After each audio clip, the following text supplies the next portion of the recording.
Desde que foi fundado, o cristianismo tem passado por muitas mudanças. Os discípulos foram pela primeira vez chamados de cristãos na Antioquia, como está registrado no livro de Atos, no capítulo 12. Ao passar os anos, muitas pessoas têm se levantado com novas formas e maneiras de apresentar o cristianismo. Muitos usando maneiras inovadoras e outros até mesmo trazendo uma visão cristã exclusiva daquilo que eles dizem ser um escopo doutrinário singular, pessoal e até mesmo particular. Entretanto, esse espírito não é novo, pois quando olhamos para os dias de Jesus, vamos perceber que ele trouxe uma pregação ou a apresentação de uma religião muito diferente daquela que até então se era pregada. E isso atraiu o ódio dos líderes da época. Muitas vezes, ao estudarmos os evangelhos, os livros sinóticos, nós vamos perceber a intenção dos líderes da época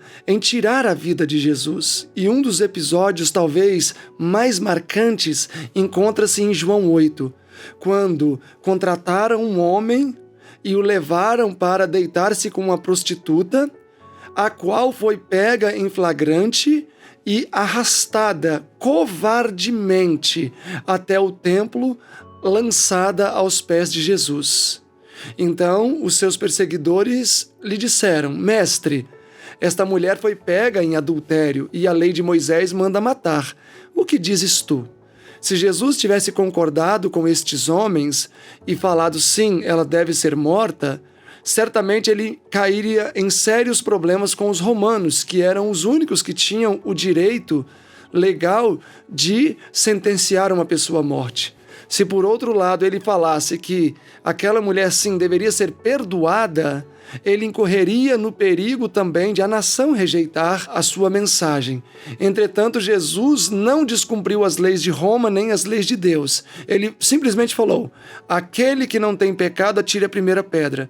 Segundo Deuteronômio, o que Jesus estava dizendo era o seguinte: aquele que é uma testemunha legítima da violação do sétimo mandamento, atire a primeira pedra. Baixando ao solo, começou a registrar o pecado daqueles homens. Eles viram que Jesus lia os corações que ali estavam presentes. E, na verdade, talvez muitos daqueles líderes fanáticos, talvez eram até mesmo clientes daquela prostituta. Uma vez que eles perceberam que o seu coração estava sendo lido e os seus planos desvendados, um após o outro, fugiu. Jesus, entretanto, permanece com aquela mulher que permanece no solo, aterrorizada. E Jesus, então, fala: onde estão os teus acusadores, mulher? Ninguém te condenou? E ela: não, mestre, eu também não te condeno. Vá e não peques mais. Maria viu no rosto do Salvador um homem que ambicionava mais a sua alma do que o seu corpo físico. Aquele episódio marcou o início de vida nova. Esta prostituta pega em adultério era Maria Madalena, irmã de Lázaro e irmã de Marta.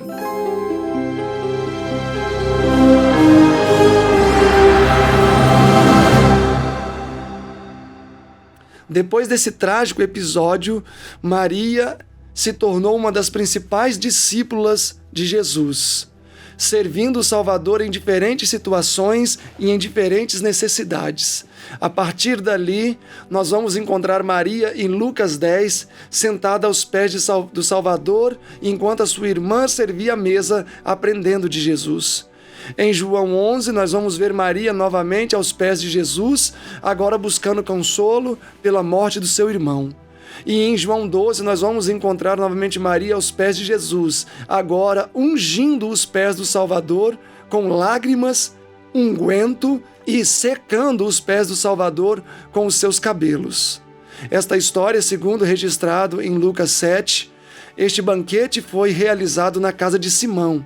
Simão acredita-se ser o tio de Maria Madalena, e segundo os comentaristas afirmam, foi o próprio Simão que induzira Maria a esta vida de pecados. Ou seja, ele foi o primeiro a coabitar com aquela jovem, e uma vez que, segundo a lei mosaica, ela não teria mais o privilégio de casar por não ser virgem, optou pelo ofício da prostituição.